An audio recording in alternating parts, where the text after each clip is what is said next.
আবির আর কথা বাড়ায়নি, just 12টায় meeting শুরু করেছে, 2 মিনিটও হয়নি কথা শুরু করেছে। এর মধ্যে টেবিলে রাখা মোবাইল ফোনে ভাইব্রেশন হচ্ছে। বিরক্তিতে কপাল কুঁচকে ফোনের দিকে তাকাতেই রীতিমতো আশ্চর্য হয়ে গেল। কাঙ্ক্ষিত নাম্বার থেকে অনাকাঙ্ক্ষিত সময়ে কল চলে আসছে। সহসা আবিরের ঠোঁটে হাসি ফুটে উঠেছে। সামনে বসে থাকা স্টাফরাও অবাক চোখে সেই হাসি দেখছে, কারণ এই মানুষটা অফিসে থাকাকালীন ভুল করেও হাসে না, প্রয়োজন ছাড়া কারোর সাথে কোনো কথা বলে না। গোমরামুখ মানুষের হাসি এত সুন্দর হয়, তারা হয়তো সেটা ভেবেই চেয়ে আছে। আবির ফোন হাতে নিয়েছে। ফোনের স্ক্রিনে নাম ভেসে উঠেছে হৃদয় হরিণী, সাথে একটা হাস্য উজ্জ্বল ছবি। নাম্বারটা আরো 1 বছর আগে থেকেই সেভ করা ছিল আবিরের ফোনে, কিন্তু এই প্রথমবার কল আসছে। আবির সবার উদ্দেশ্যে এক্সকিউজ মি বলে কলটা রিসিভ করে। বুকের ভেতর হৃৎপিণ্ডটা খুশিতে ধুকপুক করছে। আবির কিছু বলার আগেই ওপাশ থেকে কান্নার শব্দ ভেসে আসছে। 1 সেকেন্ডেই আবিরের হাসি গায়েব হয়ে গেছে। বুকের ভেতরটা মোচড় দিয়ে উঠেছে। ফোনের ওপাশ থেকে কান্নাচরিত কণ্ঠে ডাকলো, আবির ভাই। এই ডাকে আবিরের হৃদয় ভেঙে বিচূর্ণ হয়ে যাচ্ছে। কপাল কুঁচকে পুরো কণ্ঠে প্রশ্ন করলো, কি হচ্ছে তোর? কান্নার তোপে কথা বলতে পারছে না, ঘন ঘন শ্বাস নিচ্ছে। আবির পুনরায় ডাকলো, এই মেঘ, কি হচ্ছে তোর? মেঘ কোনো রকমে বলল, একটা ছেলে আমার হাত ধরে। এটুকু বলতেই আবার কান্না শুরু করেছে। আবিরের বুকের ভেতর তাণ্ডব চলছে। তীব্র যন্ত্রণা শুরু হয়েছে বুকে। সেই যন্ত্রণা বুক খুঁড়ে বেরিয়ে আসতে চাইছে। হৃদয়ের তোলপাড় চোখে ভাসতে বেশি সময় লাগেনি। চোখের বর্ণ পরিবর্তন হতে শুরু করেছে। ক্ষণিকের ব্যবধানে রক্তবর্ণ ধারণ করেছে চোখ। রুমে 3টে এসি চলছে, তারপরও আবির ঘেমে একাকার হয়ে যাচ্ছে। আবির উদ্বিগ্ন কণ্ঠে প্রশ্ন করলো, কোথায় আছিস? মেঘ কাঁদতে কাঁদতে জায়গার নাম বলল। আবির শক্ত কণ্ঠে বলল, আমি আসছি এক্ষুনি। Meeting of. কথাটা বলেই আবির ভীষণ তাড়াহুড়োতে মিটিং রুম থেকে বেরিয়ে গেছে। সবাই আশ্চর্য বনে গেছে। আবিরের চোখ টকটকে লাল হয়ে গেছে।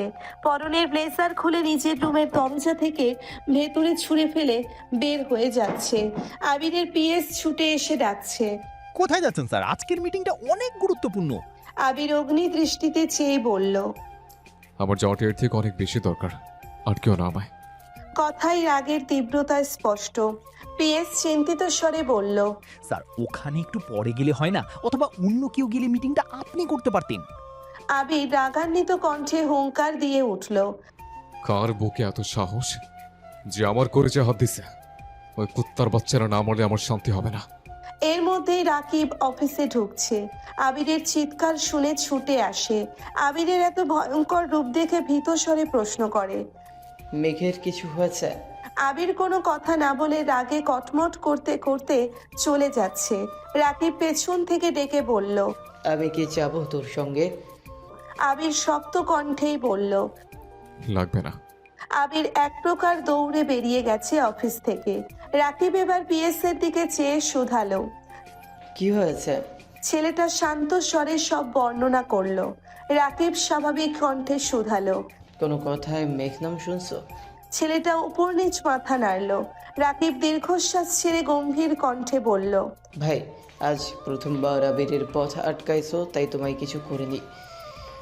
ভবিষ্যতে আর কোনোদিন আবিরকে আটকানোর চেষ্টা করো না, তাহলে ওর সম্পূর্ণ রাগ তোমার উপর ছাড়বে। আবিরের পৃথিবীর 99.99% জুড়ে শুধু মেঘ, বাকি 0.01% তার পরিবার, আমরা, অফিস, সব কিছু। যা বলছে তাই করো, মিটিং অফ রাখো। ছেলেটা ভীত কণ্ঠে প্রশ্ন করলো, মেঘ কি স্যারের গার্লফ্রেন্ড? রাকিব মৃদু হেসে উত্তর দিল, শুধু গার্লফ্রেন্ড হলে বোধহয় এত কিছু করতো না। আবির বেঁচে আছে শুধুই মেঘের জন্য, না হয় কবে পৃথিবীর মায়া ত্যাগ করে চলে যেত। ছেলেটা কপাল কুঁচকে তাকিয়ে আছে রাকিবের দিকে। রাকিব তা বুঝতে পেরে স্বাভাবিক কণ্ঠে বলল, সেসব বাদ দাও, কিন্তু ভবিষ্যতে এমন কাজ আর করো না। অন্তত পক্ষে মেঘের ব্যাপারে তো কোনো দিন নাক গলা পাই না, তাহলে দেখবা তুমি আছো কিন্তু তোমার নাক নেই। So be careful. যতটা কুল আর শান্ত আবিরকে দেখো, সে এতটা শান্ত নয়। রাকিব চিন্তিত স্বরে বিড়বিড় করে নিজের কেবিনে যাচ্ছে। আল্লাহ জানে কোন বিপদে আছে। জ্যামের জন্য মেইন রোড দিয়ে যাওয়া অসম্ভব। অনেকটা রাস্তা ঘুরে আবির ঘটনাস্থলে এসে পৌঁছিয়েছে। মেঘ একটা বেঞ্চে বসে কাঁদছিল। আশেপাশে 2-3টে লোক দাঁড়িয়ে আছে। আবিরকে বাইক থেকে নামতে দেখে মেঘ দৌড়ে গিয়ে আবিরকে জড়িয়ে ধরে হাউমাউ করে কান্না শুরু করেছে। একটা মেয়ের মনের বিরুদ্ধে কোনো কিছু ঘটলে সেটার বহিঃপ্রকাশ ঘটে আপন মানুষের সামনে। মেঘের ক্ষেত্রেও এমনটাই ঘটেছে। আবিরকে দেখে যেন নিজের প্রাণ ফিরে পেয়েছে, তাই সব শক্তি ঠেলে কাঁদছে। আবির এক হাতে হিজাবের উপর দিয়ে মেঘের মাথা আঁকড়ে ধরে রেখেছে, অন্য হাত মুষ্টিবদ্ধ করে দাঁতে দাঁত চেপে আছে। নিজের সবটা রাগ হজম করে শান্ত স্বরে বলল, কিচ্ছু হবে না, আমি আছি তো। একটু শান্ত হও প্লিজ। কয়েক মুহূর্ত চলে এই বাঁধহীন কান্না। কিছু সময় পর মেঘ বুঝতে পারে এভাবে আবির ভাইকে জড়িয়ে ধরা ঠিক হয়নি। সঙ্গে সঙ্গে মেঘ নিচে থেকে সরে দাঁড়ায়। মেঘের কান্না জড়িত মুখ আবিরের সত্তাকে নাড়িয়ে দিয়েছে। মেঘের চোখ মুখ ফুলে গেছে, সারা মুখে রক্তচাপ বেড়ে গেছে, যার ফলে গাল, নাক, থুতনি সব লাল হয়ে আছে। আবির দীর্ঘশ্বাস ছেড়ে দুহাতে মেঘের চোখ মুছে ভারী কণ্ঠে শোধালো। কোন ছেলেটা? মেঘ ঘাড় ঘুরিয়ে তাকালো। আবিরের চোখও সেদিকে পড়েছে। একটা ছেলে কাছে দাঁড়িয়ে আছে, তাকে ঘিরে 4-5 জন লোক দাঁড়িয়ে আছে। আবির কোনো কথা না বলে ছেলের কাছে গিয়ে এলোপাতাড়ি ঘুষি লাথি শুরু করেছে। আচমকা আক্রমণে ছেলেটা বেসামাল হয়ে গেছে। আশেপাশে থাকা 4-5 জন ভয়ে কিছুটা দূরে সরে গেছে। আবিরের রাগান্বিত চাহনি আর মুখ দেখে তারা যেন আটকাতেও সাহস পাচ্ছে না। মেঘ বিস্ময় চোখে আবির ভাইয়ের পানে চেয়ে আছে। আবির ভাইয়ের এই রূপ জীবনে প্রথমবার দেখছে। বাসায় কয়েকবার শুনেছে আবির ভাই মারপিট করেছে, কিন্তু আজ তা নিজের চোখে দেখছে। থরথর করে কাঁপছে অষ্টাদশীর ছোট দেহ। ছেলেটার নাক মুখ দিয়ে রক্ত গড়িয়ে পড়ছে, কিন্তু আবির 1 সেকেন্ডের জন্যও থামছে না। ছেলেটা প্রথম কয়েকবার আটকানোর চেষ্টা করলেও এখন আর নিথর দেহ পড়ে আছে। এই সময় পুলিশের গাড়ি এসে থামে। 2 জন কনস্টেবল গাড়ি থেকে নেমে দ্রুত এসে আবিরকে আটকানোর চেষ্টা করছে। 4-5 জন লোকের মধ্যে একজন এসপি স্যারের কাছে গিয়ে বলে, স্যার, আমি আপনাকে কল করেছিলাম, কিন্তু হুট করে এই ছেলে এসে এইভাবে মারতে শুরু করেছে। এসপি স্যার দ্রুত আবিরের কাছে গিয়ে বলল, থামুন, আপনি এভাবে মারছেন কেন? আমাদের বিষয়টা দেখতে দিন। 2 কনস্টেবলের সাথে আরো কয়েকজন লোক আবিরকে টেনে হিঁচড়ে ছেলেটার থেকে দূরে সরিয়ে নেয়। এসপি স্যার ছেলেটাকে একটু দেখে তারপর আবিরের দিকে তাকায়, সঙ্গে সঙ্গে কপাল কুঁচকে প্রশ্ন করে, তুমি ইকবালের ভাইপো না? আবির তখনও রাগে ফুঁসতেই দাঁতে দাঁত চেপে রাগ হজম করার চেষ্টা করছে। তার সাথে ঘন ঘন নিঃশ্বাস নিচ্ছে। এসপির কথা শুনে ওনার দিকে তাকিয়ে রাগান্বিত কণ্ঠে উত্তর দেয়। জি। এসপি এবার স্বাভাবিক কণ্ঠে জিজ্ঞেস করে, তুমি বিদেশ ছিলেন এত বছর? আবিরই তো নাম তোমার। আবির কপাল কুঁচকে পুনরায় উত্তর দেয়। জি। এসপি মৃদু হেসে বলে, আমি ইকবালের কলেজ ফ্রেন্ড। ছোটবেলায় তোমাদের বাসায় অনেকবার গিয়েছি। এখনো ইকবালের সাথে মাঝে মাঝে কথা হয় আমার। তা তুমি এই ছেলেকে এভাবে মারছিলে কেন? আবির ঘাড় ঘুরিয়ে মেঘের দিকে তাকিয়েছে। মেঘ নিশ্চুপ বাইকের পাশে দাঁড়িয়ে বৃহৎ চোখে চেয়ে আছে। শরীরের কম্পন এখনো তীব্র। আবিরের সাথে সাথে এসপিও ঘাড় ঘুরিয়ে দেখলো মেঘকে। আশেপাশের লোক বলছে, স্যার, ওই মেয়েটার সাথে অসভ্যতা করেছে ছেলেটা। এসপি আবিরের দিকে চেয়ে জিজ্ঞেস করলো। তোমার বোন? আবির মেঘের দিকে চেয়েই উত্তর দিল। চাচাতে বোন। এসপি একবার ছেলেটাকে দেখছে, আশেপাশে মানুষের কথা শুনছে। তারপর আবিরকে কিছুটা সরিয়ে সাইডে নিয়ে বলে, তোমরা আমার পরিচিত। আমি চাই না এই বয়সে তোমরা কোনো কেসে ফেসে যাও। সামনে তোমাদের ভবিষ্যৎ আছে। আর ওরা নেশাকর, ওদের বড় বড় লোক আছে। আমরা ওই গ্যাংটা ধরার চেষ্টা করছি। তাদের ধরতে পারলে এরা কিছুই না। তাই বলি তুমি তোমার বোনকে নিয়ে চলে যাও, বিষয়টা আমি দেখছি। আবির কথাগুলো শুনলো। দুহাত এখনো মুষ্টিবদ্ধ করে কটমট করছে। বুঝতে পারলো এখানে কিছু বলে লাভ নেই, তাই কথা না বলেই মেঘের কাছে চলে গেছে। এসপি আর 2 কনস্টেবল আহত ছেলেটাকে নিয়ে থানায় চলে যাচ্ছে। আবিরের এলোমেলো চুল, ঘামে ভেজা শার্ট শরীরের সাথে চেপে আছে। চোখ মুখে ঘাম আর রাগ দুটোই জলজল করছে। চোখ এখনো লাল রঙা হয়ে আছে। কয়েক সেকেন্ড মেঘের কাঁপাকাঁপি দেখে আবির চলে গেল। দোকান থেকে একটা পানির বোতল কিনে নিজের চোখে মুখে পানি দিল, সাথে মাথায় কিছুটা পানি ঢেলে রাগ কমানোর চেষ্টা করছে। মেঘের কাছে গিয়ে তপ্ত স্বরে বলল, নে পানি খা। মেঘ আবিরের দিকে চেয়ে কাঁপা কাঁপা হাতে বোতলটা নিল। আবিরের চুলের পানি মুখে পড়ছে, মুখ থেকে পানি সরিয়ে নিচে টুপটুপ করে পড়ছে। মেঘ নির্বোধের ন্যায় চেয়ে আছে। আচমকা আবির একটু নিচু হয়ে মেঘের ওড়নার মাথা টেনে নিজের মুখ আর চুল মুছতে শুরু করেছে। আবিরের এমন কাণ্ডে মেঘ যেন আশ্চর্য বনে গেল।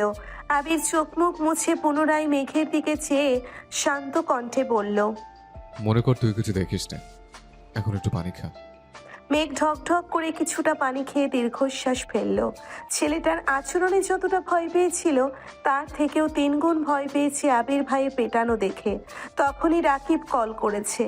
আবির কল রিসিভ করে ঠান্ডা কণ্ঠে বলল, বল। রাকিব চিন্তিত স্বরে শুধালো, ঝামেলা কি বেশি? আমি আর রাসেল কি আসবো? আবির ভারী কণ্ঠে বলল, না আসতে হবে না, আমি চলে আসবো। রাকিব। তাহলে কি মিটিং ডাকবো? আবির মেঘের দিকে চেয়ে 2 সেকেন্ড ভেবে জানালো। হ্যাঁ আসতেছি আমি। রাকিব চিন্তিত স্বরে পুনরায় প্রশ্ন করল। মেঘ কোথায়? আবির জবাব দিল, আচ্ছা এখানে। রাকিব মৃদু হেসে প্রশ্ন করল, মেঘকে নিয়ে আসবি অফিসে? আবির হ্যাঁ রাখছি।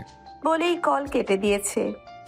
আবির ফোন পকেটে রাখতে রাখতে স্বভাব সুলভ ভারী কণ্ঠে শুধালো, এখন বাসায় না গেলে কি খুব সমস্যা হবে? আমার একটা মিটিং আছে, মিটিং শেষ করে তোকে বাসায় দিয়ে আসলে চলবে? মেঘ ঘাড় কাত করে সম্মতি দিল। তারপর অফিসের উদ্দেশ্যে চলে গেছে। অফিস গেটের সামনে আসতেই রাকিব আর রাসেল একটা তাজা ফুলের তোড়া নিয়ে হাজির হলো। মেঘের দিকে চেয়ে তোড়া এগিয়ে দিয়ে হাসি মুখে রাকিব বলল, ওয়েলকাম ম্যাডাম। মেঘ কপাল কুঁচকে তাকিয়ে বলল, আমি ম্যাডাম হলাম কিভাবে? আমি তো এতটুকু বলতেই আবির ধমকে উঠল। যা দিচ্ছে নে, এত কথা বলতে হয় কেন? মেঘ আর কথা বাড়ালো না, চুপচাপ ফুলের তোড়া নিল। তারপর আবিরের পেছন পেছন আবিরের কেবিনে চলে গেল। আবির কেবিনের দরজা আটকে বলল, হিজাব খুলে ওয়াশরুম থেকে ফ্রেশ হয়ে আয়। মেঘ কিছুক্ষণের মধ্যে হাত মুখ ধুয়ে হিজাব খুলে চুল ঠিক করে বেরিয়ে এসেছে। আবির টেবিলের পাশে দাঁড়িয়ে ল্যাপটপে কিছু একটা চেক করছিল। মেঘ রুমে আসতেই আবির নিজের চেয়ার দেখিয়ে বলল। বস এখানে। মেঘ বিড়বিড় করে বলল, এটা তো আপনার চেয়ার। আবির চোখ রাঙিয়ে তাকাতেই মেঘ মাথা নিচু করে চুপচাপ আবিরের চেয়ারে বসে পড়ল। আবির 2 মিনিট ল্যাপটপে কাজ করে ভারী কণ্ঠে বলল, আমি শাওয়ার নিতে যাচ্ছি, কেউ ডাকলেই দরজা খোলা দরকার নেই, তুই নিজের মতো রেস্ট নে।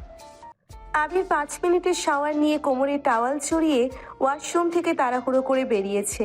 চোখে মুখে চিন্তার ছাপ। আচমকা আবিরকে এভাবে দেখে মেঘের বুকটা কেঁপে উঠল। উন্মুক্ত শরীর, শুধু কোমর থেকে হাঁটুর নিচ পর্যন্ত ঢাকা। মেদহীন পেটে 6 প্যাকের হালকা চিহ্ন দেখা যাচ্ছে। শরীরে থাকা বিন্দু বিন্দু পানির কণাগুলো চিকচিক করছে। তা দেখে মেঘের হৃদস্পন্দনের মাত্রা বেড়ে যাচ্ছে, নিঃশ্বাস ভারী হয়ে আসছে।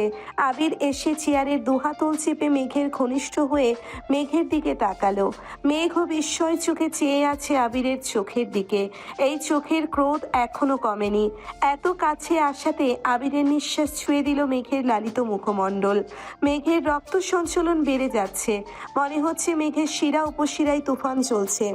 আবিরের দৃষ্টি মেঘের নেত্রে নিবদ্ধ, কণ্ঠ 4 গুণ ভারী করে শুধালো, ওই ছেলে তোর হাত ছাড়া অন্য কোথাও ছুঁয়েছিল? আবিরের প্রশ্ন মেঘের কর্ণপাত হলো কিনা কে জানে। খানিকটা সময় পর মেঘ চিবুক নামাতে নিলে আবির 2 আঙ্গুলে আটকে দেয়। মেঘ পুনরায় আবিরের মুখের পানে তাকায়, চোখে মুখে ক্রোধ স্পষ্ট। আবির পুনরায় রাগান্বিত কণ্ঠে প্রশ্ন করলো, বলছো তো আর কোথায় ছুঁয়েছে? ওই কুত্তার বাচ্চারা জ্যান্ত কবর দিয়ে আসবো। আবির ভাইয়ের মুখে ভয়ঙ্কর কথা শুনে মেঘের শরীর কেঁপে উঠল। ঢোক গিলে কাঁপা কাঁপা কণ্ঠে বলল, আর কোথাও ছুঁইনি। আবির ভারী কণ্ঠে প্রশ্ন করলো, সত্যি তো? মেঘ আস্তে করে বলল, সত্যি। এর মধ্যে দরজায় রাসেল ডাকছে। আবির, মিটিংয়ের সময় হয়ে যাচ্ছে। আবির এবার দীর্ঘশ্বাস ছেড়ে মেঘের থেকে দূরে সরে দাঁড়ালো। টেবিলের উপর রাখা ফোনে টাইম দেখে নিল। একটা শার্ট আর প্যান্ট পরে রেডি হয়ে চলে যাচ্ছিল। দরজা পর্যন্ত গিয়ে থমকে দাঁড়ালো। মেঘের দিকে চেয়ে বলল, দরজাটা ভেতর থেকে বন্ধ করে রাখ। কফি আর নাস্তা দিতে বলে যাচ্ছি, দরজা থেকে নিবি। কেউ ভেতরে যেন না ঢোকে। আমি মিটিং শেষ করে আসছি। আবির চলে গেছে কিছুক্ষণের মধ্যেই। আবিরের পিএস কিছু খাবার আর 1 কাপ কফি নিয়ে আসছে। মেঘ নাক পর্যন্ত ওড়না টেনে মাথা নিচু করে খাবারগুলো নিল। তারপর দরজা বন্ধ করে ওড়না সরিয়ে রুমটা ভালোভাবে দেখছে। দেওয়ালে কিছু কিছু মোটিভেশন লেখা, তার সাথে একটা দেওয়ালে দুটো হাতের ছবি আঁকা। যে ছবিটা আবির ভাইয়ের ফোনে মেঘ দেখেছিল। একটা বড় হাতের উপর থেকে একটা পিচ্ছির হাত শক্ত করে ধরা, নিচে দুটো লাইনও লেখা, আমার দেহে প্রাণ আছে যতদিন, এই হাত ছাড়বো না আমি ততদিন। তার নিচে লাভ ডি লাভ এইভাবে লেখা। অক্ষর দেখে মেয়ে কপাল কুঁচকে চেয়ে আছে। মাথায় কিছুই ঢুকছে না। ডি দিয়ে কার নাম হতে পারে? মেঘের নাম এম দিয়ে, জান্নাত আপুর নাম জে দিয়ে। মেঘ বিড়বিড় করে বলল, তাহলে কি জান্নাতাপুর অন্য নাম আছে? হাবিজাবি অনেক চিন্তা মেঘের মাথায় ঘুরছে। হঠাৎ মনে হলো, আচ্ছা, আমার নাম তো মাহদিবা, দিবা নাম তো ডি দিয়ে শুরু। তাহলে কি আমি কিন্তু এই জীবনে আবির ভাইয়ের সাথে আমার কখনো সুসম্পর্ক ছিল বলে তো আমার মনে হয় না। তাহলে বোধহয় আমি না, অন্য কেউ। সবকিছু ভালোই থাকে, কিন্তু জান্নাত আপু বা আবির ভাইয়ের জীবনে অন্য কেউ আছে এটা ভাবলেই যেন মাথা গরম হয়ে যায় মেঘের। তার সাথে ওই ছেলের ঘটনা কাণ্ড তো মাথায় আছেই। মেঘ চেয়ারে বসে কফিটা কোনো রকমে খেলো। মাথা ব্যথার জন্য কিছুই ভালো লাগছে না। বেশি কান্না করছে, যার ফলে মাথা ব্যথাটাও অনেক বেশি হচ্ছে। কফিটা শেষ করে মেঘ টেবিলের উপর মাথা রেখে চোখ বন্ধ করে বসে আছে। ঘন্টা খানেক পর আবির এসে ডাকছে। মেঘ, মেঘ দ্রুত গিয়ে দরজা খুলে আবার চেয়ারে বসে পড়ল। মাথা ব্যথার জন্য বসে থাকতে পারছে না। পুনরায় টেবিলে মাথা রেখেছে। আবির রুমে ঢুকে কপাল কুঁচকে তাকালো। টেবিলের উপর সব খাবারই পড়ে আছে, শুধু কফিটাই খেয়েছে। মেঘের কাছে গিয়ে ঠান্ডা কণ্ঠে শুধালো। মাথা ব্যথা করছে? মেঘ ওভাবেই উত্তর দিল। হ্যাঁ। আবির মেঘের দিকে তাকিয়ে ভারী কণ্ঠে শুধালো। কাশছি কেন কিছু? মেঘ মুখ তুলে তাকালো, তারপর মন খারাপ করে উত্তর দিল। খেতে ইচ্ছে করছে না। মেঘ পুনরায় প্রশ্ন করলো, আমরা বাসা যাব না? আবির গম্ভীর কণ্ঠে বলল, এই যে খাবার দিয়ে গেলাম কিছুই খাস নাই, বাসে গিয়েও তো খাবি না, তাই তোকে খাইয়ে তারপর দিয়ে আসবো। আবির পিএসকে ডেকে 1 প্যাকেট কাঁচি আর ঔষধ আনতে বলছে। আবির ফোন বের করে মামনিকে কল দিল। হালিমা খান কল রিসিভ করতেই আবির সালাম দিল। হালিমা খান সালামের উত্তর দিয়ে স্বাভাবিক কণ্ঠে শুধালেন, কিরে এই সময় কল দিলি যে, কোনো দরকার? আবির ঠান্ডা কণ্ঠে বলল, মেঘ আমার অফিসে আছে, এটা জানানোর জন্য তোমাকে কল দিয়েছে। গাড়ি জ্যামে আটকে ছিল, তাই আমি গিয়ে নিয়ে আসছি। আমার একটু কাজ আছে, শেষ করে ওকে নিয়ে বাসায় ফিরবো। আর আঙ্কেলকে বলেছি গাড়ি নিয়ে বাসায় চলে যেতে। একসাথে কথাগুলো বলে তারপর থামলো। হালিমা খান হাসি মুখে উত্তর দিলেন, আচ্ছা ঠিক আছে, মেঘ জ্বালালে মাথা গরম করিস না বাবা, কাজ শেষ করে চলে আসিস। আবির মৃদু হেসে বলল, সমস্যা নাই, তুমি চিন্তা করো না। কল কাটতেই মেঘ বলল। আপনি আম্মুকে বললেন না কেন? আবির মেঘের দিকে তাকিয়ে উত্তর দিল, সব কথা সবসময় সবাইকে বলতে হয় না। মেঘ কিছুই বলছে না, চুপচাপ বসে আছে। এর মধ্যে তানভীর মেঘের নাম্বারে কল দিয়েছে। মেঘ রিসিভ করার আগেই আবির মেঘের ফোন নিয়ে রুম থেকে বেরিয়ে গিয়ে তানভীরের সাথে কথা বলছে। রুমে এসে মেঘের ফোন টেবিলের উপর রেখে পাশের চেয়ারে বসে গম্ভীর কণ্ঠে প্রশ্ন করলো, কি হয়েছিল তোর সাথে? সম্পূর্ণ ঘটনা বল। মেঘ ঢোক গিলে ধীরে ধীরে বলা শুরু করলো, কিছুদিন যাবৎ কয়েকটা ছেলে কোচিংয়ের সামনে দাঁড়িয়ে থাকে, সিগারেট খায়, আরও কি খায়, আর মেয়েদেরকে উল্টাপাল্টা কথা বলে। অনেক স্টুডেন্ট একসাথে বের হয়, তাই কোচিংয়ের সামনে দাঁড়ানো যায় না। এর জন্য আমি আর বন্যা প্রতিদিন বের হয়ে একটু সাইডে দাঁড়াই। আমাদের গাড়ি আসলে আমি চলে যাই, বন্যাও চলে যায়। কিন্তু বন্যার জ্বর সর্দি, এই জন্য গতদিন আসেনি, আজও আসতে পারিনি। কোচিং থেকে বের হয়ে আমি অন্য দিনের মতোই সাইডে দাঁড়িয়ে ড্রাইভার আঙ্কেলকে কল দিচ্ছিলাম। আঙ্কেল বলল জ্যামে আছে, একটু দেরি হবে।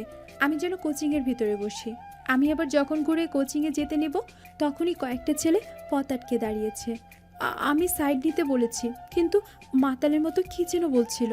আমি ভয়ে উল্টো দিকে হাঁটা শুরু করেছি। ওইখান থেকে একটা ছেলে আমার পিছু নিয়েছে। আমি দ্রুত হাঁটছিলাম আর ফোনে ভাইয়ের নাম্বারে কল দিচ্ছিলাম।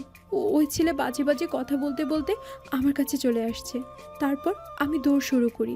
ওই ছেলেও দৌড়ে এসে আমার হাত চেপে ধরে। আশেপাশে কোনো মানুষ নেই। আমি হাত ছাড়ানোর অনেক চেষ্টা করেছি, কিন্তু পারছিলাম না। চিৎকার করেছি, কিন্তু কেউ নেই।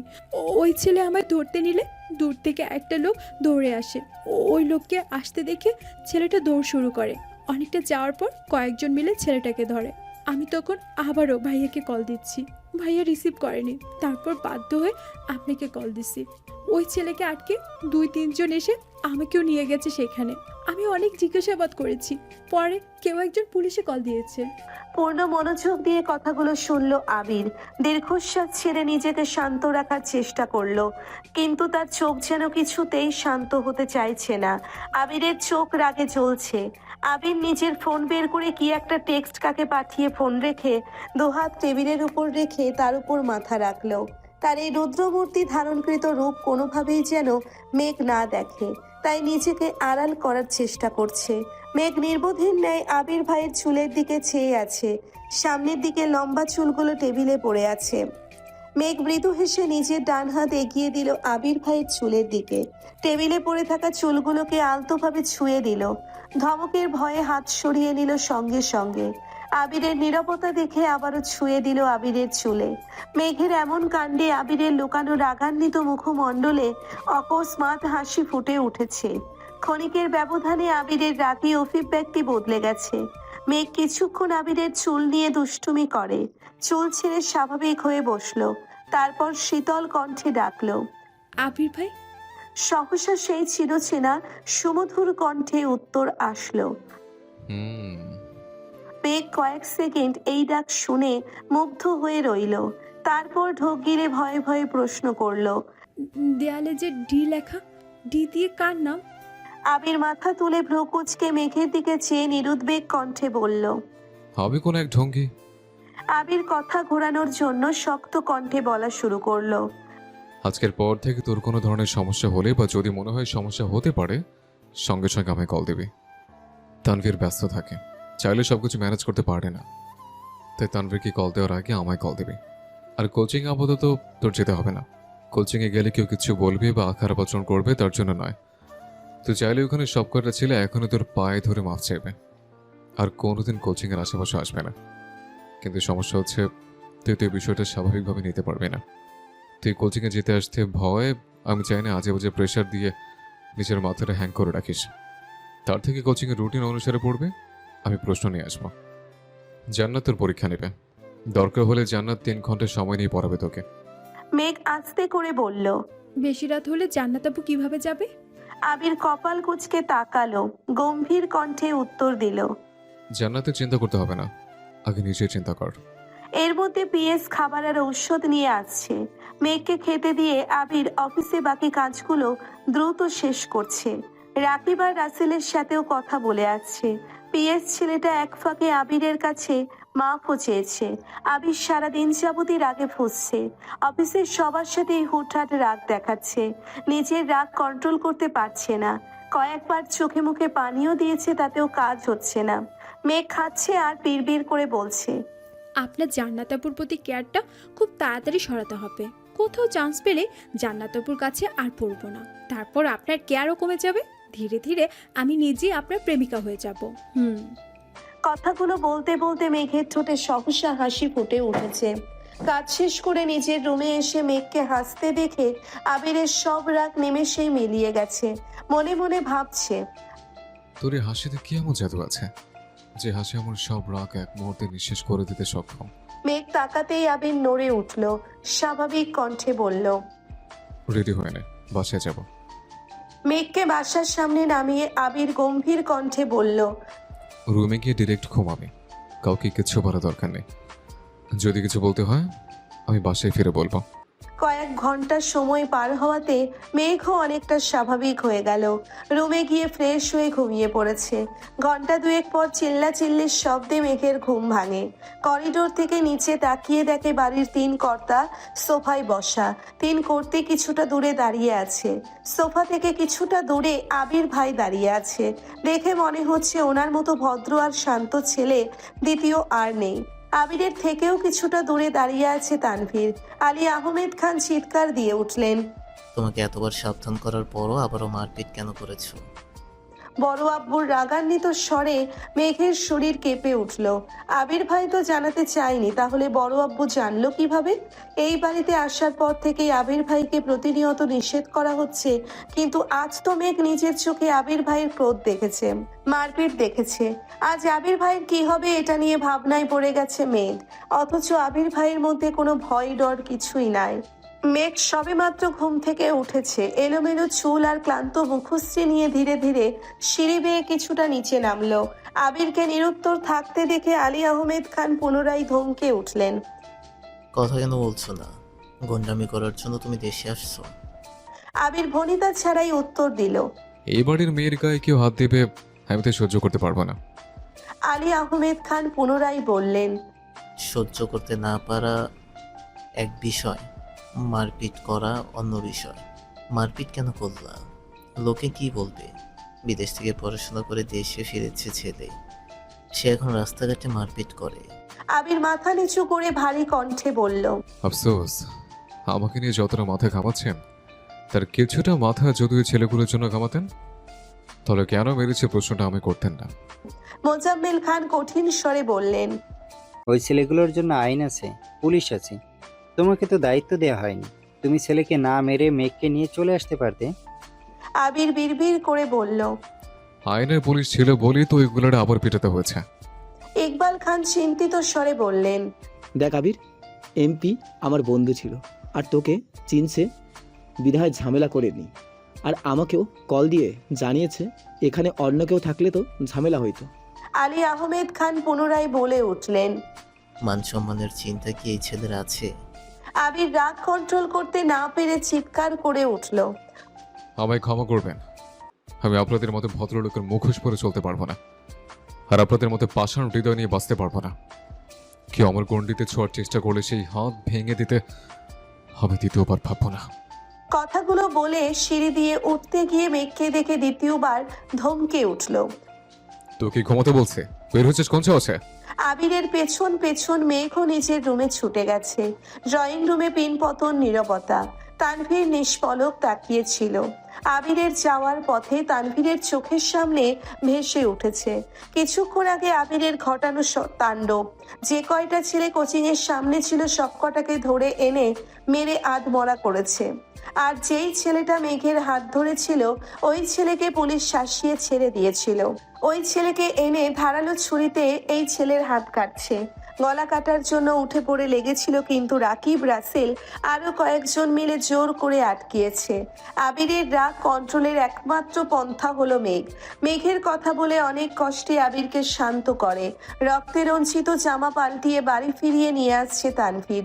আর রাকিব, রাসেল সহ বাকিরা ওইগুলোরে হাসপাতালে নিয়ে গেছে। যেখানে দুপুরে রাস্তায় সামান্য মারের কারণে বাড়ির মানুষের এত প্রশ্নের সম্মুখীন হতে হয়েছে, সেখানে বাড়ির মানুষ যদি দ্বিতীয় দফার মার সম্পর্কে জানতে পারে তাহলে নিশ্চিতভাবে দু একজন হার্ট অ্যাটাক করবে। সকলের নীরবতা দেখে তানভীরও নিজের রুমে চলে গেছে। ঘন্টাখানেক পর মেঘ চুপি চুপি নিজের রুম থেকে বেরিয়ে আবির ভাইয়ের রুমের দিকে যায়। আবিরের রুমে দরজা লাগানো, ভেতর থেকে রাগান্বিত কণ্ঠে হুঙ্কার শোনা যাচ্ছে। ফোনে হয়তো কাউকে ঝাড়ছেন। ভয়ে মেঘ দৌড়ে নিজের রুমে চলে গেছে। কয়েকদিন কেটে গেছে। আবির ইদানিং বাড়ির সবাইকে এড়িয়ে চলে, একসাথে খায় না। অফিসে গেলেও নিজের মতো কাজ শেষ করে চলে যায়। মেঘ তো ভয়ের সামনেই যায় না। গত 3 মাসে আবির ভাইয়ের এত রাগ সে আগে দেখেনি। আবির ভাইকে দেখলেই আতঙ্কে থাকে। ঠিকই লুকিয়ে লুকিয়ে আবির ভাইয়ের যাওয়া আসা দেখে। মাঝখানে নির্বাচন হয়ে গেছে। তানভীরদের এমপি বিপুল ভোটে জয়লাভ করেছেন। সেই সুবাদে আগামীকাল খাওয়া দাওয়ার ব্যবস্থা করেছেন। বাড়ির সবাইকেই দাওয়াত দিয়েছেন। কিন্তু বাড়ির মানুষ রাজনীতি পছন্দ করে না বিধায় তানভীর কাউকে বলেইনি। শুধু মেঘকে বলেছে যাওয়ার কথা। মিম বা আদিকে বললে ওরা বাসায় বাকিদের বলবে, আর বাকিদের বললেই শুধু শুধু শুধু ছাড়ি খেতে হবে। এমনিতেই আবিরের কথাতে ওনারা রেগে আছে, তাতে অবশ্য আবিরের কিছু যায় আসে না। এই পৃথিবীতে আবিরের কাছে সবচেয়ে মূল্যবান মা আর মেঘ, তাই মেঘের বিপরীতে যা খুশি থাকুক তার কোনো কিছুতেই আবিরের আগ্রহ নেই। ভোরবেলা উঠেই তানভীর চলে গেছে, সবকিছু আগে থেকেই প্ল্যানিং করা। মেঘেদের বাসা থেকে কিছুটা দূরে একটা মোড় আছে, আবির অফিস থেকে ফিরে ওই মোড়ে দাঁড়াবে। মেঘ বেরিয়ে যাবে, প্ল্যান মোতাবেক সব হলো। আবির সাদা শার্ট আর কালো প্যান্ট ইন করে পরে চোখে সানগ্লাস লাগিয়ে পুরোই নায়ক সেজে আসছে। মেঘও পছন্দের একটা কালো রঙের জামা পরেছে। ইদানিং আবির ভাইয়ের পছন্দের কালারগুলো মেঘ একটু বেশিই পড়ছে। দুজনকে একসাথে দেখলে যে কেউ ভাববে তারা কাপল। এমপির বাড়িতে এসে এমপির সাথে দেখা করে কথাবার্তা বলেছে, তারপর 3 ভাই বোন ছবি তুলেছে, সবশেষে খাওয়া দাওয়াও করেছে। সেই অফিসের পর আজ আবির ভাই মেঘের সাথে স্বাভাবিক আচরণ করছে, এটা দেখেই মেঘের মন উড়ু উড়ু করছে। প্রোগ্রাম শেষে মেঘ আর আবির চলে যাবে। তানভীর মেঘকে একটু দূরে নিয়ে কি যেন বলছিল। আবির কিছুটা এগিয়ে বাইকের কাছে যাচ্ছে, আচমকা এমপির মেয়ে হাজির হলো সামনে। আসসালামু আলাইকুম ভাইয়া, কেমন আছেন? আবির স্বাভাবিক কণ্ঠে উত্তর দিল, ওয়ালাইকুম আসসালাম, আলহামদুলিল্লাহ ভালো। তুমি কেমন আছো? মেয়েটা হেসে উত্তর দিল, আলহামদুলিল্লাহ অনেক ভালো। আব্বু এমপি হয়েছেন, তার ক্রেডিট তানবীর ভাইয়া সহ আরও অনেকের। আপনিও শুনেছি অনেক হেল্প করেছেন, তার জন্য ধন্যবাদ। আবির মৃদু হাসলো, আর কিছুই বলল না। মেয়েটা আবার প্রশ্ন করলো, ভাইয়া আপনার গার্লফ্রেন্ড কেমন আছে? আবির মৃদু হেসে উত্তর দিল, আলহামদুলিল্লাহ ভালো। তানভীর মেঘকে বিদায় দিয়ে ভেতরে চলে গেছে। মেঘ আবির ভাইয়ের দিকে তাকাতেই চোখে পড়লো একটা সুন্দরী মেয়ে আবির ভাইয়ের সাথে কথা বলছে। ভালোভাবে দেখতেই মনে পড়লো আবির ভাইয়ের ফোন থেকে ব্লক করা সেই মেয়েটা, মানে এমপির মেয়ে। আবির ভাইয়ের সাথে কথা বলছে দেখে মেঘের মেজাজ খারাপ হয়ে যাচ্ছে। এক প্রকার দৌড়ে মেঘ আবির ভাইয়ের পাশে গিয়ে দাঁড়ালো। মেয়েটা মেঘের দিকে তাকিয়ে মুখ গোমরা করে ফেললো, ঠান্ডা কণ্ঠে শুধালো, উনি কি আপনার গার্লফ্রেন্ড? এমপির মেয়ে এমন প্রশ্নে মেঘ ভ্যাবাচ্যাকা খেলো। তীব্র উৎসাহ নিয়ে তাকিয়েছে আবির ভাইয়ের চোখে মুখে। এ যেন আবির ভাইয়ের মনের কথা জানার বিশাল সুযোগ। এই সুযোগ সে হাতছাড়া করতে চায় না মেঘ।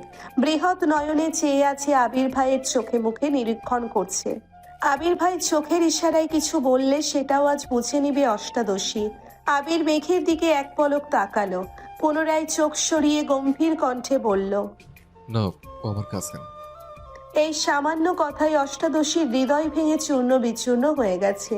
মেয়েটা হাসি মুখে মেঘকে এটা সেটা জিজ্ঞেস করেছে। মেঘ মনের বিরুদ্ধে উত্তরগুলো দিয়েছে। মেয়েটা বিদায় নিয়ে চলে গেছে, কিন্তু মেঘ এক পাও নড়ছে না। ছলো ছলো নয়নে চেয়ে আছে আবির ভাইয়ের দিকে, মনে মনে ভাবছে, আচ্ছা আমি কি শুধুই মোহের পিছনে ছুটছি? আবির আকাশের পানে চেয়ে মনে মনে বলল, তোর চোখে চোখ রেখে মিথ্যা বলার সাধ্যই আমার নেই, কিন্তু তোর ভালোর জন্য মিথ্যাটা বলতে হয়েছে। আমি চাই না আমার কারণে তুই তোর জীবনের লক্ষ্য থেকে সরে যাস। তোকে মানসিকভাবে শক্ত হতে হবে, এর থেকে কঠিন পরিস্থিতি মোকাবেলা করতে হবে। মেঘ সারা রাস্তা কাঁদতে কাঁদতে এসেছে। প্রতিদিন আবির ভাইয়ের কাঁধে হাত রাখলেও আজ ইচ্ছে করেই দূরে সরে বসেছে। বাইকের পেছনে হাত রেখেছে, তবুও আবির ভাইকে ছুঁয়েও দেখেনি। এই অনুভূতিহীন মানুষটা কোনোদিন মেঘের অনুভূতি বুঝবে না। যেখান থেকে মেঘকে নিয়ে গেছিল ঠিক সেখানেই মেঘকে নামিয়ে দিয়েছে আবির। মেঘ হেলমেট রেখে একবারের জন্যেও তাকায়নি আবিরের দিকে। যথারীতি বাড়ির উদ্দেশ্যে হাঁটছে। বুকের ভেতর অসহনীয় যন্ত্রণা হচ্ছে তার। এই যন্ত্রণার এক অংশ যদি আবির ভাই বুঝতো, মেঘ কাঁদছে আর বাড়ির দিকে হাঁটছে। গত 17 বছরেও সে এত কান্না করেনি। এই আবির ভাই দেশে ফেরার পর যতবার কান্না করেছে। আবির বাইক থেকে দুর্বোধ্য দৃষ্টিতে তাকিয়ে আছে মেঘের হাঁটার দিকে। কয়েক মুহূর্ত নিশ্চুপ থেকে অকস্মাৎ বলে উঠল, তোকে প্রতিশ্রুতি দেব না মেঘ, বউ করে ডিরেক্ট প্রমাণ করে দেব। এই আবির কথা দিচ্ছে, তোর এই কান্না চিরতরে মুছে দেবো সেদিন, ইনশাল্লাহ। নির্বাচনের ঝামেলার পর থেকে তানভীর বেশ শান্তিতে আছে। আপাতত কাজের এত চাপ নেই। এমপিও বিভিন্ন কাজে ব্যস্ত, প্রয়োজন হলে মিটিং ডাকে, তখন উপস্থিত থাকতে হয় সেখানে। কয়েক মাসের কার্যক্রমে তানভীর এমপির কাছের লোকদের মধ্যে একজন হয়ে উঠেছে। কোনো প্রোগ্রাম কিভাবে করলে ভালো হবে তা ম্যানেজ করার দায়িত্ব বেশিরভাগটাই তানভীরের থাকে। নিজে না পারলে আবির তো আছেই। এমপির বাড়িতে দৌড়াদৌড়ি আর কাজ করতে করতে ধীরে ধীরে এমপির মেয়ের সাথেও তানভীরের সুসম্পর্ক হয়ে আছে। মেয়েটাও তানভীরকে আপন ভাইয়ের মতোই দেখে। তানভীরদের একটা কাজের দায়িত্ব দিয়ে এমপি কোনো এক জায়গায় চলে গেছেন। তানভীর আরো কয়েকজন মিলে কাজ করতেছিল। হঠাৎ এমপির মেয়ের আগমন হয়। মেয়েটা হাসি মুখে বলে, তানভীর ভাইয়া একটু বসি এখানে। একে এমপির মেয়ে, তার উপর নিজের বাড়ি তানভীরের তো না করার ক্ষমতা নেই, তাই ধীর কণ্ঠে বলল। বসো। মেয়েটা বসে আস্তে করে বলল, আপনাকে একটা কথা জিজ্ঞেস করতে এসেছি, জিজ্ঞেস করব? কি কথা? মেয়েটা আশেপাশে তাকিয়ে দেখলো, তারপর ধীর কণ্ঠে বলল, ওই দিন প্রোগ্রামে আবির ভাইয়ের সাথে একটা মেয়ে এসেছিল, ওই মেয়েটা কে? তানভীর কপাল কুঁচকে শোধালো। কেন? মেয়েটা মৃদু হেসে উত্তর দিল, মেয়েটা মাশাআল্লাহ অনেক কিউট। আমি ভাইয়াকে জিজ্ঞেস করেছিলাম মেয়েটা কে, ভাইয়া বলেছে কাজিন। আপনি আর ভাইয়াও তো কাজিন, তাহলে মেয়েটা কি আপনার বোন? তানভীর স্বাভাবিক কণ্ঠে বলল। হ্যাঁ, আমার একমাত্র বোন মাদিবা খান মেঘ। এখন বলো কি ঘটনা কি? মেয়েটা আমতা আমতা করে বলল, আসলে আপনার বোনকে আমার অনেক পছন্দ হয়েছে। আমার ভাইয়া ইউকেতে পড়াশোনা করে। আমার মনে হচ্ছে আমার ভাইয়ার সাথে মেয়েকে খুব ভালো মানাবে। এটুকু বলেই থামলো। তানভীর কপাল কুঁচকে তাকিয়ে আছে। পুনরায় মেয়েটা বলা শুরু করলো, না না, এখন বিয়ে দিতে হবে না। ভাইয়া 2-1 বছরের মধ্যে ছুটি নিয়ে দেশে আসবে, তখন যদি। তানভীর দীর্ঘশ্বাস ছেড়ে রাগ কন্ট্রোল করে মৃদু হাসলো। তারপর শক্ত কণ্ঠে উত্তর দিল, আমায় বলেছো এখানেই থামো।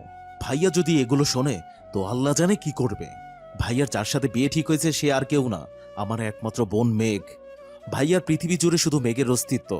না ভাইয়া কারো হবে আর না মেঘকে কারো হতে দিব।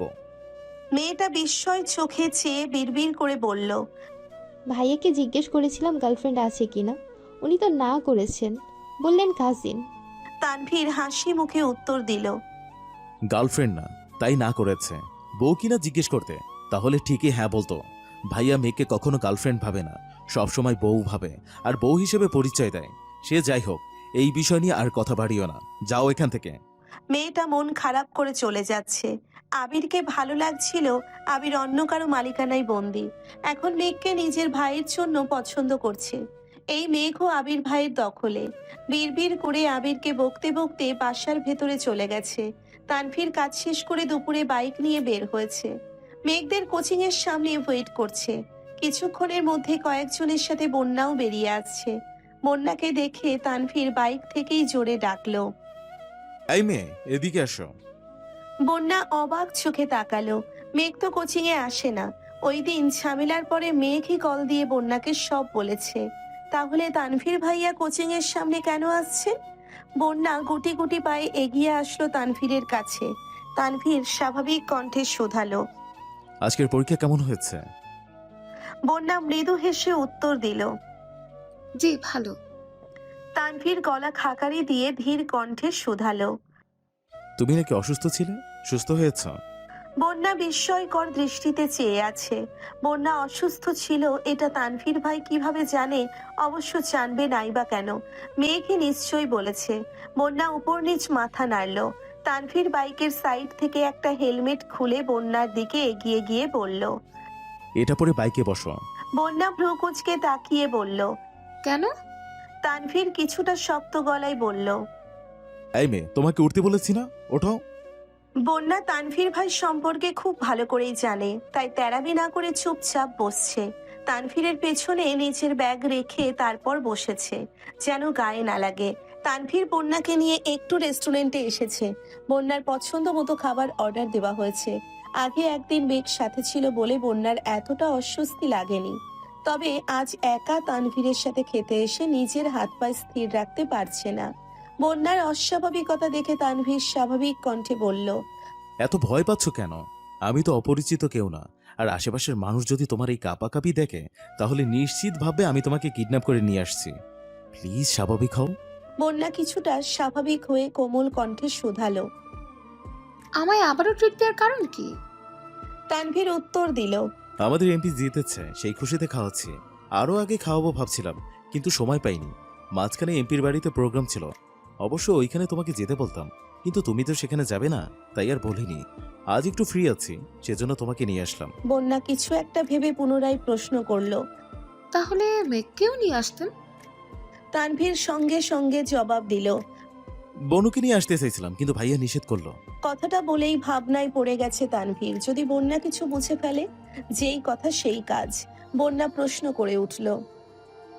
আপনি মেঘের আপন ভাই, তাহলে উনি নিষেধ করবেন কেন?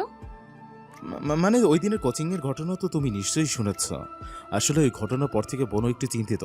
এই অবস্থায় এদিকে আসলে যদি একটু ভয় পায়, তাই ভাইয়া না করেছে। আর কিছুই না। অবশ্য ওদেরকে নিয়ে সবাইকে ঘুরতে যাব। অনেক দিন ধরে মিম আর আদি খুব করে ধরেছে ঘুরতে নিয়ে যাওয়ার জন্য। এতদিন নির্বাচনে ঝামেলার জন্য যেতে পারেনি, এখন না নিয়ে গেলে বাসায় ঝামেলা হয়ে যাবে। বন্যা মৃদু হাসল। বাসার ঝামেলার ভয়ে ভাই বোনদের ঘুরতে নিয়ে যাবে। তানভীর যে কোনো কিছুকে ভয় পায়, এটা শুনেই বন্যার হাসি পাচ্ছে। বন্যার অপরূপ হাসি দেখে তানভীরও হেসে ফেলল। তানভীরের উচ্চতা 5 ফিট 9, গায়ের রং উজ্জ্বল শ্যামলা, সুস্বাস্থ্যের অধিকারী, বলতে গেলে কিছুটা গোলু মোলু টাইপের। তানভীরের দাড়িও আবিরের মতোই ছোট করে কাটা, ফুল হাতা টি শার্ট কনুই পর্যন্ত ওঠানো, সাথে জিন্স প্যান্ট।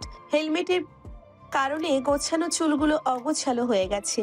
বন্যা তানভীরের মুখের দিকে কিছুক্ষণ দেখলো। এমনিতেই খুব মুডি মনে হলেও হাস্য উজ্জ্বল মুখ দেখলে মনেই হয় না এই মানুষটা এত রাগী। দুজনেই খাওয়া শেষ করলো। তারপর বন্যাকে বাসার গলি পর্যন্ত পৌঁছে দিয়ে বাসায় ফিরেছে তানভীর। দিনটা বৃহস্পতিবার ছিল। মেঘ সন্ধ্যাবেলা সোফায় বসে নুডলস খাচ্ছিল। এমনিতেই ইদানিং মেঘের মন ভালো নেই। আবির ভাইয়ের মুখে সেদিনের নাচ শব্দ শোনার পর থেকে মেঘ আর আবির ভাইয়ের সাথে কথা বলে না। আবিরও আগ বাড়িয়ে কথা বলতে আসে না। মেঘের নুডলস খাওয়ার মাঝে মালিহা খান হুট করে এসে মেঘের পাশে বসলেন। মেঘ অবাক চোখে চাইল বড় আম্মুর দিকে, তারপর ঠান্ডা কণ্ঠে শুধালো। কি হয়েছে বড় আম্মু? মালিহা খান উত্তেজিত কণ্ঠে বলা শুরু করলেন। হ্যাঁ রে মেঘ, মেয়েটা যে তোকে পড়ায় কি যেন নাম? মেঘ ভ্রুকুচকে উত্তর দিল। জান্নাত আপু। কেন? মালিহা খান উত্তেজিত কণ্ঠে পুনরায় বললেন। জান্নাত মেয়েটাকে তোর কেমন লাগে? আমার তো বেশ ভালোই লাগে, খুব ঠান্ডা, মন মানসিকতাও ভালোই মনে হলো। আমার মাথায় একটা চিন্তা ঘুরতেছে। আবিরের তো বিয়ের বয়স হয়ে গেছে, জান্নাতের সঙ্গে তোর আবির ভাইকে মানাবে ভালো, তাই না? মেঘের মনে হচ্ছে মাথার উপরে অবস্থিত ছাদটা অকস্মাৎ মেঘের মাথায় ভেঙে পড়েছে। মেঘের বুকটা কেঁপে উঠল। যেই মেয়েকে নিয়ে নিজেই আতঙ্কে আছে, সেখানে বড় আম্মু ওই মেয়েকেই বউ করার কথা বলছে। এ যেন কাটা গায়ে নুনের ছিটা দেওয়ার মতো। মেঘ ঢোক গিলে নিজেকে স্বাভাবিক রাখার চেষ্টা করছে, কিন্তু চাইলেই কি সবকিছু লুকানো সম্ভব?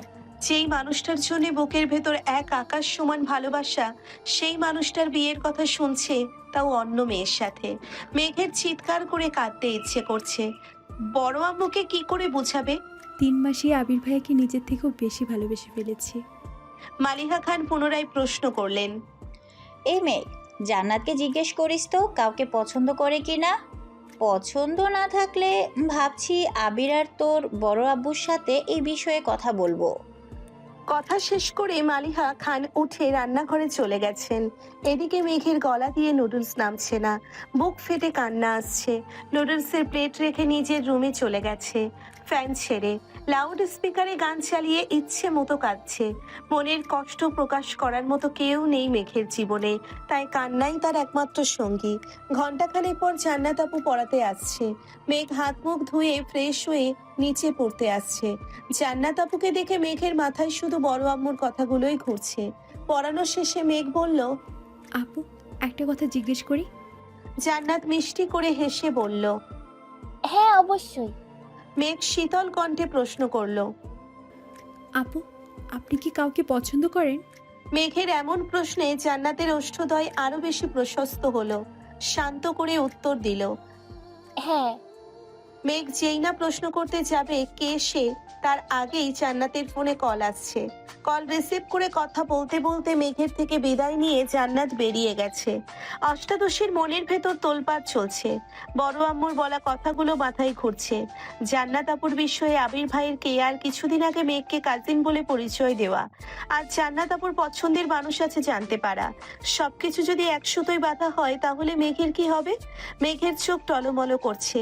দুফোঁটা পানি গড়িয়ে পড়তেই মেঘ হাতের উল্টো পিঠ দিয়ে চোখ মুছে শক্ত কণ্ঠে নিজেকে শাসালো। একদম কাঁদবি না। যেই মানুষটা কোনোদিন তোরই হবে না, তাকে নিয়ে কেন কাঁদছিস? মেঘ রাতে খায়নি, সবাই অনেক ডেকেছে, কিন্তু তাতেও মেঘ রুম থেকে বের হয়নি। আবির বাসায় ফেরার পর থেকে ছাদে ছিল। রুমে এসেছে শেষ রাতের দিকে, তাই সে এসবের কিছুই জানে না। শুক্রবারের সকাল থেকে মেঘের কোনো হদিশ নেই। তানভীর পর্যন্ত ডেকে আসছে, কিন্তু মেঘ আসেনি। আবির ঘুম থেকে উঠেছে 12টার দিকে। শাওয়ার নিয়ে রেডি হয়ে নামাজে গেছে। মেঘ তখনও রুমে। শাওয়ার নিয়ে নামাজ পড়ে আবার শুয়ে পড়েছে। বের হয়ে আবির ভাই বা বড় আম্মুর মুখোমুখি হওয়ার বিন্দুমাত্র ইচ্ছে নেই তার। আবির নামাজ থেকে এসে খেতে বসেছে, বাকিরাও খেতে বসতেছে। আকলিমা খান হালিমা খানকে উদ্দেশ্য করে আস্তে করে বললেন, মেজো আপা, মেঘ তো এখনো খেতে আসলো না। এই কথা আবিরের কান পর্যন্ত পৌঁছে গেছে। খাবার মুখে দিতে গিয়েও থেমে গেল। সহসা তানভীরের দিকে তাকিয়ে ইশারা দিল। তানভীর সঙ্গে সঙ্গে উঠে গেছে। মেঘকে ডেকে ধমকে নিয়ে আসছে। মেঘের চোখ মুখ ফুলে আছে, চুলগুলো এখনো ভেজা, চুল থেকে টুপটুপ করে পানি পড়ছে। মাথা নিচু করে খেতে বসেছে। চুল দিয়ে বেশ অর্ধেক মুখ ঢেকে রেখেছে, কিন্তু আবির মেঘের বিপরীতে বসায় স্পষ্ট মেঘের চোখ নাক মুখ দেখতে পাচ্ছে। আবির খাওয়ার মাঝখানে বেশ কয়েকবার মেঘের দিকে তাকিয়েছে, ভেবেই পাচ্ছে না হলো কি, কিন্তু মেঘ ভুল করেও একবার মুখ তুলে তাকায়নি। মেঘের হাবভাব দেখে মোজাম্মেল খান রেগে গেলেন, কঠিন স্বরে বললেন, পরীক্ষা যত কাছে আসছে তোমার অমনোযোগিতা ততই বাড়ছে। যা যা চাইতেছো সবই তোমাকে দেয়া হচ্ছে, তারপরও তোমার পড়াশোনাতে এত অবহেলা। শুনলাম ইদানিং কোচিংয়েও যাচ্ছ না। অবশ্য যাবেই বা কিভাবে? যাই হোক, বাড়িতে অন্তত ঠিকমতো পড়াশোনা করো। আবির খাওয়া বন্ধ করে দাঁতে দাঁত চেপে বসে আছে। আবিরের অন্য হাত টেবিলের নিচে তানভীর চেপে ধরে রেখেছে। আবির প্লেটের খাবার শেষ করে সবার আগেই উঠে গেছে। কোনো দিকে না তাকিয়ে সোজা রুমে চলে গেছে। 1টা থেকে 1:30, 1.5 ঘন্টা পর তানভীর মিমকে আর আদিকে ডেকে বলেছে রেডি হওয়ার জন্য, ঘুরতে নিয়ে যাবে। 2 ভাই বোন খুশিতে গদগদ হয়ে রেডি হতে চলে গেছে। জীবনে প্রথমবার বাইকে ঘুরতে যাচ্ছে। আবির আগে থেকে রেডি হয়েই সোফায় বসে আছে। শুক্রবার মানেই আবিরের পাঞ্জাবি পরার দিন। বেগুনি রঙের একটা পাঞ্জাবি পরেছে, সাথে সাদা রঙের প্যান্ট। বেরি ফুলের সুগন্ধযুক্ত তীব্র পারফিউম দিয়েছে গায়ে, সাথে একটা সুন্দর ডিজাইনিং ঘড়ি। চুলগুলো সুন্দর করে স্টাইল করেছে, যদিও হেলমেট পরলে চুল অগোছালো হবেই। আবির সোফায় বসে ফোন চাপতেছিল। তানভীরের পরনে পাঞ্জাবি আর লুঙ্গি। নামাজ থেকে এসে লুঙ্গি পরেছিল, এখনো তাই পরনে। প্যান্ট পরার সময়ও পাচ্ছে না ছেলেটা। সিঁড়ি দিয়ে নিচে নেমে আবিরের থেকে কিছুটা দূরে দাঁড়িয়ে বিড়বিড় করে বলল, ভাইয়া বনু তো ঘুরতে যাবে না বলছে। সঙ্গে সঙ্গে আবির চোখ রাঙিয়ে তাকিয়েছে। তানভীর ঢোক গিলে ছোট করে বলল, আচ্ছা আমি রাজি করাচ্ছি। আবার দ্রুত দৌড় দিল বোনের রুমের দিকে। মেঘকে বোঝাচ্ছে, কিন্তু মেঘ কোনো কিছুতেই রাজি হচ্ছে না। রাগে চিৎকার করছে, বললাম তো যাব না, তোমরা ঘুরে এসো, আমার ইচ্ছে নেই। তানভীর আবার নিচে আসছে। আবিরকে কিছু বলার আগেই আবিরের তপ্ত দৃষ্টি দেখে ভয়ে আবার বোনকে রাজি করাতে গেছে।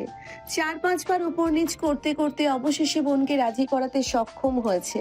মেঘ রাজি হয়েছে শুনে আবির বাসা থেকে বেরিয়ে বাইকে বসে আছে। তানভীর সহ সবাই রেডি হয়ে বেরিয়েছে। তানভীর আবিরের কাছে গিয়ে দাঁড়িয়ে আস্তে করে বলল, বনুকে রাজি করে এনেছে ঠিকই, কিন্তু তার শর্ত তোমার বাইকে এসে যাবে না।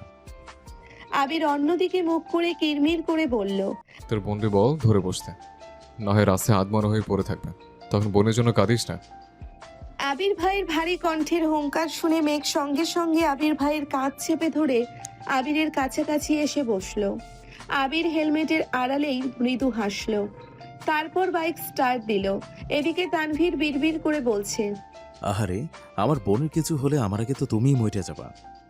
তানভীরও যথারীতি মিম আর আদিকে নিয়ে বাইক স্টার্ট দিল। 3 ঘন্টা ঘুরেছে, সবার পছন্দ মতো খাবার খেয়েছে। নাগরদোলায় উঠেছে, অথচ মেঘের মুখে হাসির ছিটে ফোঁটাও নেই। সে জড়বস্তুর ন্যায় আচরণ করছে। মেঘকে এতটা উদাসীন থাকতে দেখে আবিরেরই কষ্ট হচ্ছে। আবির তো চেয়েছিল মেঘের মনোযোগ যেন আবিরের থেকে কিছুটা সরে পড়াশোনায় যায়। সে তো কখনো চায় না তার অষ্টাদশী এভাবে মুখ গোমরা করে থাকুক। মিম, আদি আর তানভীরকে বাড়ি পাঠিয়ে আবির মেঘকে নিয়ে অনেকটা পথ পেরিয়ে একটা নির্জন রাস্তায় আসছে। রাস্তার পাশে অনেকটা দূরে দূরে ল্যাম্পপোস্টের লাইটের আলো জ্বলছে। আবির বাইক থামিয়ে হেলমেট খুলে রাখলো, তারপর ঠান্ডা কণ্ঠে শুধালো, কি হচ্ছে তোর? নির্জন রাস্তায় আচমকা এমন প্রশ্নে মেঘ কিছুটা কেঁপে উঠেছে। কি বলবে সে? এই প্রশ্নের উত্তর মনের মধ্যে থাকলেও তা বলার মতো সাহস নেই মেঘের। সামান্য এক প্রশ্নে যেই থাপ্পড় খেয়েছিল, আজ যদি বিয়ে নিয়ে কথা বলে তাহলে হয়তো এই নির্জন রাস্তায় মেরে ফেলে রেখে চলে যাবে। এসব ভেবেই মেঘের শরীর কাঁপছে। আবির পুনরায় প্রশ্ন করলো। তোর কি শরীর খারাপ লাগছে? মেঘ ঢোক গিলে আস্তে করে বলল, না, ঠিক আছে। আবির শক্ত কণ্ঠে বলল, তাহলে বল, তুই কি নিয়ে এত আপসেট? পরীক্ষা নিয়ে টেনশনে আছিস?